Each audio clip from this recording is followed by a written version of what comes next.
हनुमान जी द्वारा 2 बार संजीवनी लाने का रहस्य। जैसा कि आप सब जानते हैं कि श्री राम के भक्त तो बहुत हैं, लेकिन सबसे परम भक्तों में जो नाम सबसे पहले आता है वो है महाबली हनुमान का, जिन्होंने श्री राम के बहुत से मुश्किल कार्यों को आसानी से किया है। ऐसा ही एक प्रसंग आता है जिसमें हनुमान जी घायल लक्ष्मण के लिए संजीवनी लाने हिमालय गए थे। लेकिन क्या आप एक ऐसा रहस्य भी जानते हैं कि हनुमान जी को 2 बार संजीवनी लाने हिमालय जाना पड़ा था। नमस्कार दोस्तों, मेरा नाम है अंश और आप देख रहे हैं नारदवाणी। वाल्मीकि रामायण के युद्ध कांड के अनुसार जब रावण के पुत्र मेघनाद ने युद्ध में श्री राम और लक्ष्मण को नागपाश में बांधकर मूर्छित कर दिया था, तब भगवान विष्णु के वाहन गरुड़ ने उन्हें नागपाश से छुड़ाया। ऐसा होने के बाद मेघनाद को बहुत ठेस पहुंची और उसने सोचा कि जिस नागपाश से बड़े बड़े देवता भी नहीं बच सकते, उससे ये दोनों भाई कैसे बच गए। उसने मन ही मन ये सोच लिया कि मैं किसी भी तरह इन दोनों भाइयों का वध करके रहूंगा। और यही सोचकर वो दूसरी बार फिर से युद्ध भूमि में आया। युद्ध भूमि में आते ही मेघनाद ने भगदड़ मचा दी। उसने अपने पैने बाणों से सुग्रीव, हनुमान, अंगद, जामवंत, नल, नील जैसे बलवान वानरों को घायल कर दिया।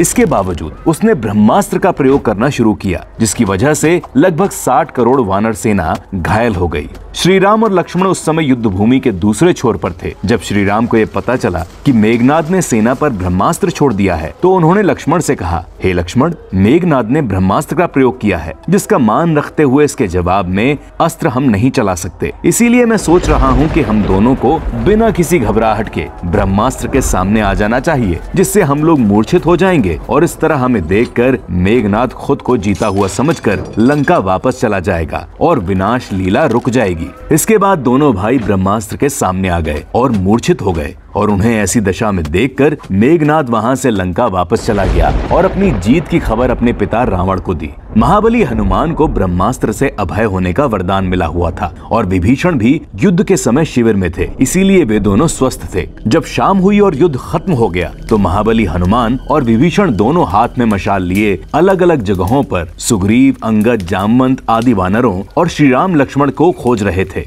तभी विभीषण को जामवंत घायल अवस्था में पड़े मिले और उनके शरीर पर बहुत से तीखे बाण धसे हुए थे। उन्हें देखकर विभीषण ने उनसे घबराते हुए पूछा, जामवंत जी, आप जीवित तो हैं? इस पर जामवंत ने उत्तर दिया, हाँ विभीषण जी, मैं बहुत घायल हो चुका हूँ लेकिन जीवित हूँ। मुझे ये बताइए कि पवन पुत्र हनुमान कहाँ हैं? क्योंकि अब एक वो ही है जो हम सबको इस समस्या से उबार सकते हैं, इसीलिए उन्हें मेरे पास बुलाइए, मैं उन्हें कुछ कहना चाहता हूँ। ये सुनते ही विभीषण ने तुरंत हनुमान जी को जामवंत के पास बुलाया। महाबली हनुमान को अपने पास देख जामवंत बोले, हे महावीर, तुम्हारे जैसा बलशाली और पराक्रमी इस संसार में दूसरा कोई नहीं है। हमारी सेना और श्री राम लक्ष्मण दोनों घायल और मूर्छित पड़े हैं, जिसका उपचार अब तुम्हारे जरिए ही हो सकता है। इसीलिए मैं जैसा कह रहा हूँ वैसा करो। तुम यहाँ से हिमालय जाओ, वहाँ तुम्हें ऋषभ और कैलाश नाम के पर्वत दिखेंगे और इन दोनों पर्वतों के बीच में औषधियों का पर्वत दिखेगा, जिसकी एक अलग ही चमक दिखाई देगी। मैं कुछ खास औषधियों के नाम बताता हूँ, जैसे मृत संजीवनी,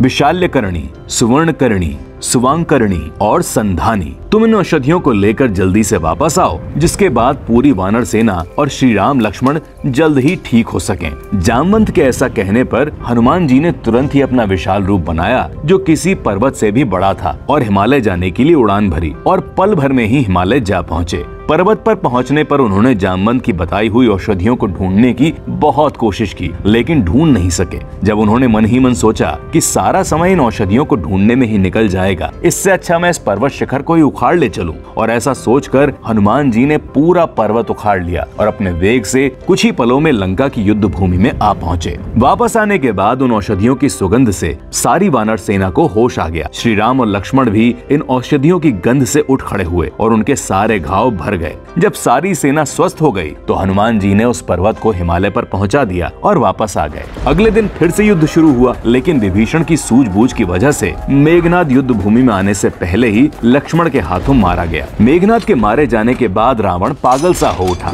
वो दूसरे दिन पूरी ताकत के साथ युद्ध भूमि में उतरा। पूरी वानर सेना में तहलका मचाते हुए वो श्री राम की तरफ बढ़ता चला जा रहा था, लेकिन लक्ष्मण ने उसे बीच में ही रोक लिया और उन दोनों के बीच भयंकर युद्ध होना शुरू हो गया। इसी बीच विभीषण भी रावण से युद्ध करने लगे और उन्होंने रावण के रथ में लगे घोड़ों को मार गिराया। इस पर रावण को अपने भाई विभीषण पर बहुत गुस्सा आया और उसने विभीषण को मारने के लिए एक ऐसे वज्र जैसे शक्ति का प्रयोग किया जिसका वार कभी खाली नहीं जाता था। रावण को ऐसा करते देख लक्ष्मण तुरंत ही विभीषण के सामने आ गए और वो शक्ति लक्ष्मण की छाती पर जा लगी। शक्ति के लगते ही लक्ष्मण मूर्छित होकर गिर पड़े और चारों तरफ कोलाहल होने लगा। श्री राम ने जब ये देखा तो वो क्रोधित हुए और रावण के ऊपर बाणों की वर्षा करके घायल और निहत्था कर दिया। श्री राम के बाणों के वेग को रावण सह नहीं पाया और वहां से भाग खड़ा हुआ। युद्ध खत्म होने के बाद श्री राम अब बहुत दुखी हो गए और विलाप करने लगे। उन्होंने कहा कि अब मेरे लक्ष्मण को कैसे होश आएगा, क्या इसका उपाय हो सकता है। सारी वानर सेना शोक में डूब गई थी। तभी सुषेण ने कहा,